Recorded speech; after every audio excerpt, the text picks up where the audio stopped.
Hablaremos del sureste asiático. Es una de las subregiones en el continente de Asia que reflejan con mayor precisión el enfoque de sistema-mundo y la formación de centros y periferias. Como pasa en otras subregiones que ya han sido analizadas, el sureste asiático en realidad no tiene una división tal cual tajante muy visible, porque está en coexistencia con partes del sur de Asia, con el Océano Pacífico, con parte de lo que sería el Océano Índico. Por tanto, es complejo también su subdivisión. Se suele tomar como referencia la región económica de la formación de los países de ASEAN o del sureste asiático. En ese sentido, tenemos que se conforma por una serie de países continentales, que están marcados en morado, que pertenecen a la llamada península de Indochina y que forman zonas de países como Myanmar, Tailandia, Laos, Camboya, Vietnam, Malasia y Singapur. Por otra parte, tenemos el conjunto marítimo, formado por dos grandes archipiélagos que serían las Filipinas e Indonesia, así como un pequeño enclave insular que es el país de Brunei. Entonces, en su conjunto tenemos una subregión que es parte continental y marítima, sin embargo, su dinámica económica, política y social gira mucho en torno a las rutas del mar.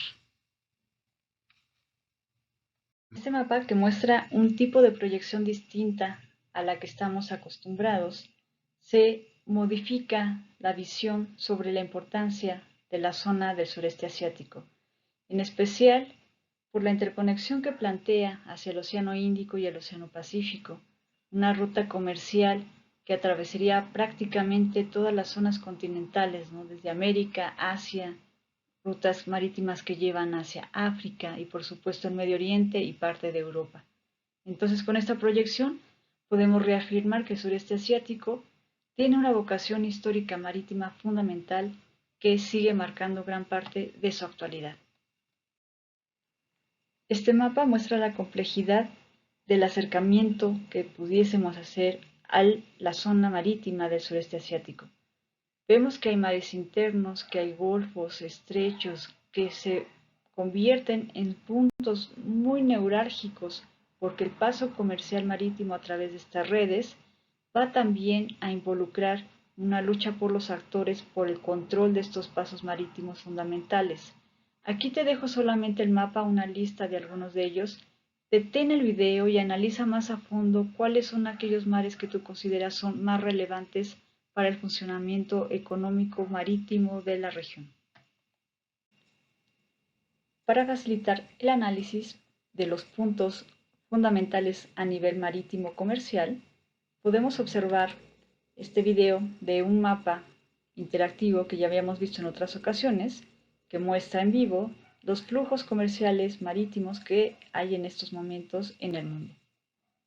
Ve cómo el sureste asiático es una pieza clave de conexión de estas rutas marítimas que conectan desde China hacia prácticamente todo el mundo.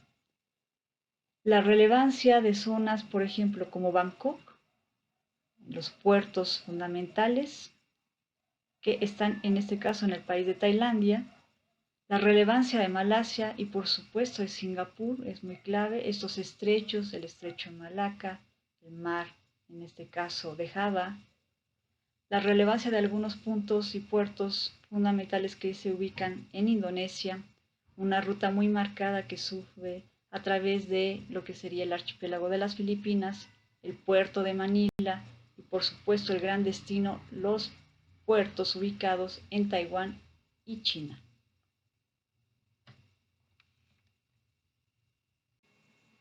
Así pues tenemos que en el sureste asiático se ubican los principales puertos a nivel mundial, no solamente regional, por su alta capacidad tecnológica, por la cantidad de mercancías que mueven en sus aguas, son de los puertos más relevantes. Tenemos aquí el listado, obviamente encabezados por zonas como Singapur, como Tailandia, parte de Indonesia y las Filipinas. En rojo están marcadas las rutas comerciales y puedes ir observando más puntualmente cuáles son esos trayectos.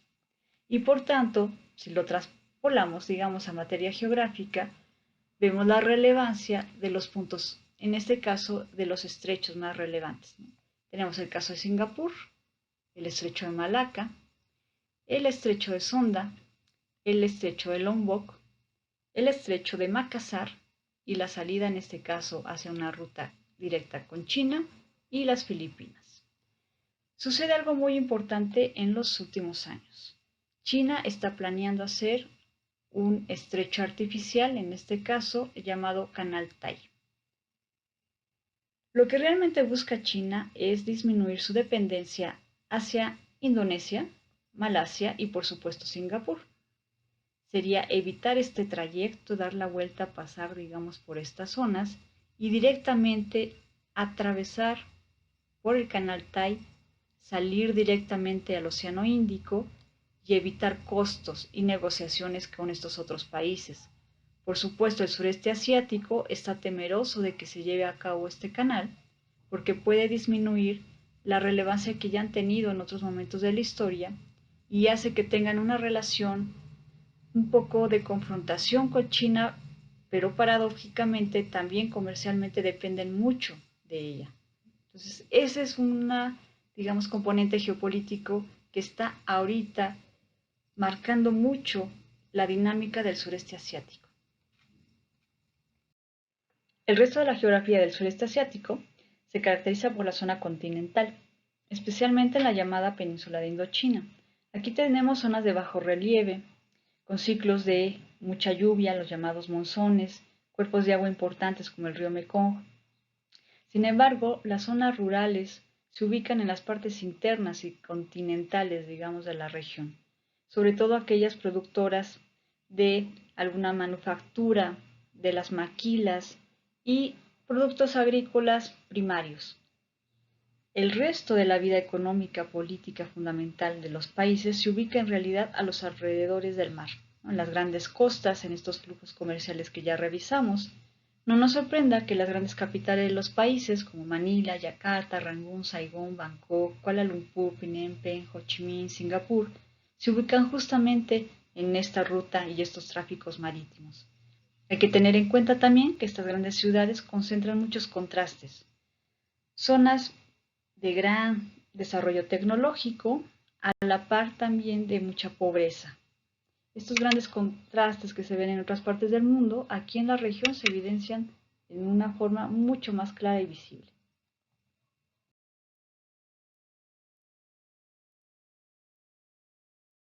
Pasemos ahora a la parte de la historia. Yo sostengo que históricamente la zona del sureste asiático, por esta posición privilegiada a nivel del mar, tiene también una problemática.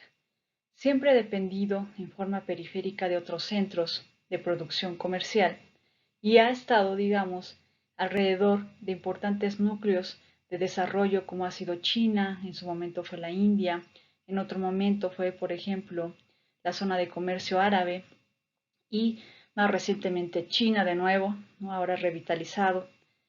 Los europeos, por supuesto, con el colonialismo, es decir, es una zona que históricamente se ha ido formando dentro del sistema capitalista en forma periférica y ha mantenido esta posición gracias a su geografía, pero también a estos, digamos, etapas históricas que vamos a ver a continuación. Los pueblos que antes se ubicaban en el sureste asiático ya comercializaban entre ellos, pero adivinen a través de qué medio, ¿no? Por supuesto el mar, eran las conexiones, sobre todo alguna forma de comercio interno, pero que se va a ir, digamos, ampliando poco a poco con todos los países continentales vecinos. Y por supuesto de los primeros, por su historia, por la formación y la tradición de las dinastías, la vocación marítima que fue poco a poco aumentando va a ser por supuesto el imperio chino. China ya desde, hablamos los años de 1400, tenía intenciones de estas búsquedas de rutas marítimas. Así tenemos la poco conocida pero muy relevante historia de los viajes de Shenzhen, que fue un comandante, ¿no? En este caso por parte de China, que va a iniciar algunas rutas de exploración a través del mar. Vean ustedes, aquí está marcada estas rutas que son prácticamente las mismas que seguimos teniendo en la actualidad y de las cuales China ahora dice que va a reactivar estas viejas rutas marítimas que ya se tenían. Por tanto, es una zona del sureste asiático que por historia tiene una gran dependencia o un acercamiento a China. China lo considera como una parte de su área de influencia histórica y es muy difícil que eso vaya a cambiar en un futuro. Otra etapa muy importante, un influjo de la historia, va a estar con la expansión del Islam en la zona del sureste asiático. No sé si sepas, pero en el sureste asiático se ubica uno de los países con mayor cantidad de población musulmana, Indonesia. ¿Cómo es posible que el Islam haya llegado a lejanas regiones? En este caso la respuesta está de nueva cuenta en el mar. Aquí en este mapa puedes observar con las líneas azules las rutas comerciales que atravesaban la región del sureste asiático venidas desde prácticamente la península arábiga, es decir, la expansión del Islam. Esto se va a dar desde el siglo XIII, se va a consolidar en el XIV y se va a mantener prácticamente parte del XV y del XVI. Aquí vemos en estas rutas entonces cómo hay una ruta, en este caso comercial, que viene en forma terrestre a través de Arabia, de la gran planicie de Irán, en lo que es actualmente Pakistán, parte de India, pero mucho más marcado es la ruta comercial marítima que va a llegar y va a tener puertos importantes, sobre todo en lo que es actualmente Indonesia, justamente en Indonesia. Algunas conexiones y puntos relevantes que van a tener en Filipinas, sobre todo en Manila, y unos puertos de conexión con China. Es decir, la dinámica comercial va a ser de nueva cuenta una de las grandes explicaciones del influjo del Islam en la región. Al mismo tiempo que en la zona del sureste asiático ya había comerciantes chinos y árabes, empiezan a llegar los europeos, sobre todo a través de los llamados viajes de circunnavegación. Aquí en este mapa vemos, por ejemplo, las rutas de Magallanes y Elcano, sus expediciones que se van a suscitar más o menos en los años de 1520, alrededor aproximadamente, y que toman en la región del sureste asiático bastante clara relevancia porque son zonas de escala, sitios de paso e inclusive la propia muerte de Magallanes se va a dar en una de las islas en la región. Es decir, el sureste asiático empieza de nueva cuenta a formarse en forma periférica a otras rutas, a otros centros comerciales que estaban lejanos de su geografía, pero que sí se vuelven una especie de engranaje fundamental para mantener estas rutas de comercio. Así como en la zona del sureste asiático prácticamente en toda su historia antigua, se va formando esta especie de redes y de rutas de comercio de diferentes productos, cambiando o en dependencia al imperio que se trate. Pero aquí en este mapa puedes observar pues el crecimiento de imperios como el imperio de China, en algún momento de la historia contextual el imperio mongol, por supuesto India, que también va a adquirir una importancia y un trayecto, digamos, de comercio con las zonas del sureste asiático, en algún momento Persia, es decir, el auge, caída de los imperios siempre en dependencia con la zona del sureste como una posible área de influencia, sobre todo por materia comercial. En el otro mapa puedes ver algunas de las rutas comerciales que inclusive van a adquirir el nombre del producto principal que se extraía en la región. Por muchos años el sureste asiático fue conocido como la zona de las especias. La canela, clavo, nuez moscada, piedras preciosas, pimienta, sándalo, la seda, fueron algunos de los productos que pasaron por estas rutas y aquí puedes observar que muchas de ellas tienen una conexión directa o indirecta con el sureste asiático. Yo creo que de ahí hasta la actualidad sigue siendo una vocación muy marcada para la zona y de la cual debemos tener claridad para entender su papel en la actualidad o cómo puede modificarse y cómo puede impactar inclusive el comercio mundial. Por supuesto, otra de las etapas más relevantes en la historia del sureste asiático va a ser la llegada de los países europeos, sobre todo los imperialistas, en afán colonizador, ya no solamente por el dominio y el control de rutas marítimas, sino de los territorios en forma directa. No sorprende que sea justamente aquellos países que tenían un control y un dominio en ese momento de Europa los que buscan también tener presencia en la región del sureste asiático. Es así que llega el Reino Unido, como se puede observar en el mapa, especialmente en la zona de India y sus alrededores, teniendo control también marítimo alrededor del mar Arábigo, sobre todo en la región de Omar, en la parte sur de la península arábiga. Va a colonizar también territorios importantes de Malasia, incorporando el territorio de Brunei. Por su parte, Francia se va a posicionar sobre todo en la zona de la península de Indochina, en la zona continental. Ahí va a establecer algunos puertos importantes con vías también de la expansión de los intereses imperiales.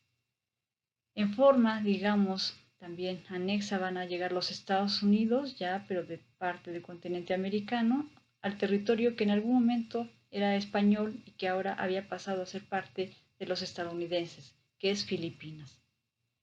En forma también sumatoria, se van a incluir los Países Bajos, que van a llegar a una de las regiones más ricas en cuanto a productos y diversidad, que van a ser las regiones del archipiélago de Indonesia. Japón se va a posicionar poco a poco, parte de Corea, unas islas, las Islas Formosa. Portugal va a tener extensión sobre todo en esa pequeña isla de Timor, pero lo que aquí vemos es una marcada huella de la colonización. Se reafirma una vez más lo que asevero de esta posición periférica de la región, que va a quedar además dividida en diferentes áreas de influencia, zonas que antes eran a lo mejor homogéneas, se va a sumar una diversidad más, es decir, además de chinos, árabes, tenemos ahora europeos, algunos franceses, algunos británicos, tenemos diferentes religiones. Esto nos habla también de la complejidad étnica y religiosa que sigue dominando en la zona y cómo el colonialismo va a dejar su huella con todas las estructuras que implica el colonialismo en cualquier territorio en el mundo.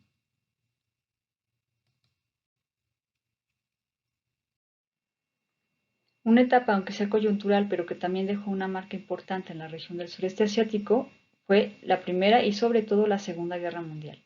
En la Segunda Guerra Mundial casi nunca pensamos en el escenario asiático, sin embargo aquí tuvo lugar la expansión de Japón. El imperio japonés, justamente los territorios que va a invadir son los territorios del sur, es decir, el sureste asiático. Y también muchas de las batallas navales se van a dar en esta zona. No nos sorprenda entonces que en algún momento de la historia, ¿no?, pasada, presente o inclusive futura, estos conflictos en materia naval se den en la región por el posicionamiento geoestratégico que tiene la región. Recordaremos que según el sistema mundo debemos tomar muy en cuenta cómo y cuándo se dieron las formaciones de los estados para entender la fortaleza o las capacidades estatales de acuerdo a las regiones.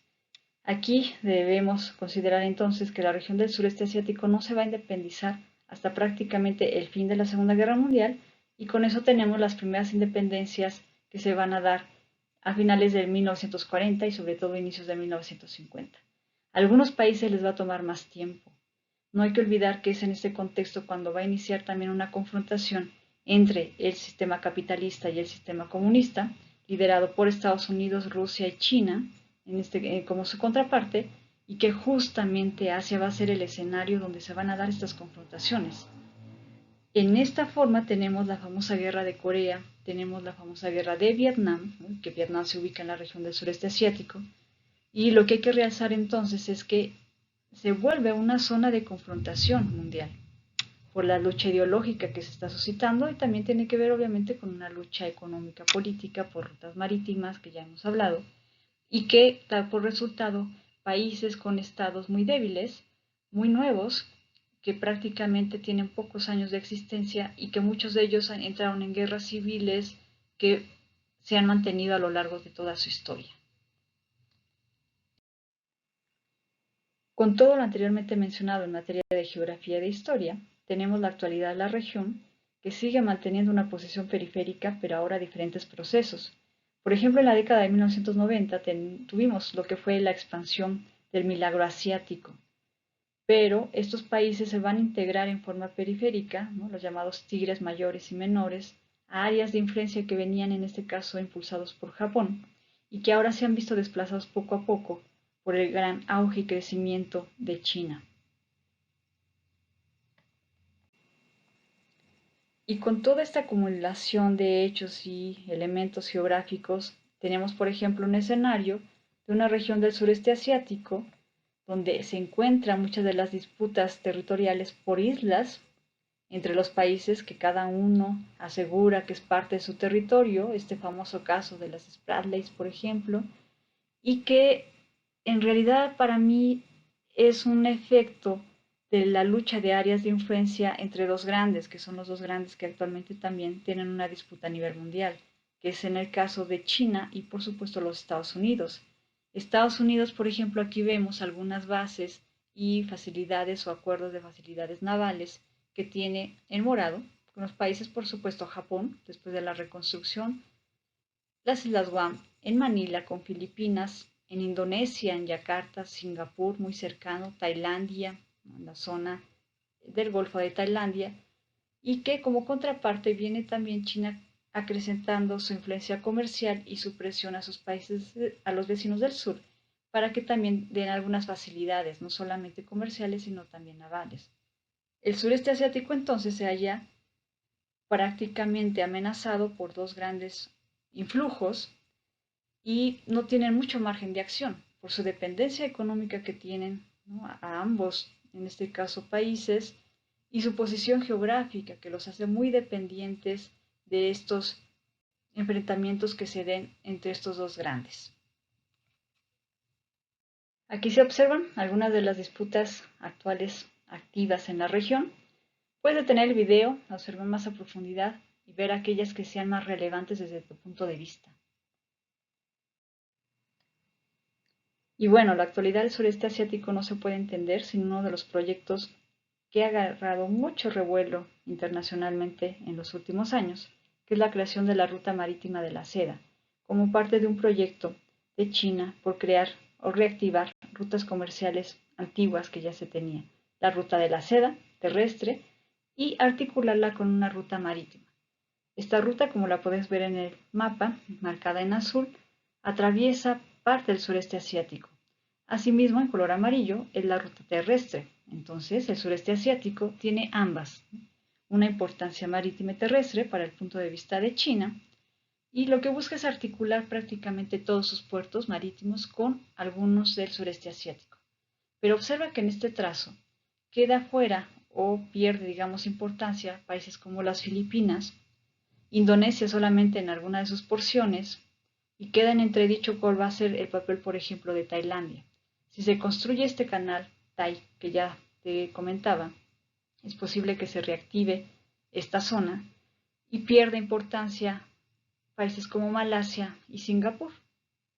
Es decir, China está reorganizando la estructura de estas rutas a su conveniencia y que puede dejar, digamos, una marca sobre activar algunas zonas o desactivar otras rutas que ya están en el sureste asiático, y la relación que cada uno de los países de esta región tenga con China va a ser trascendental para ver su posicionamiento en este llamado collar de perlas chino que se está perfilando en el siglo XXI.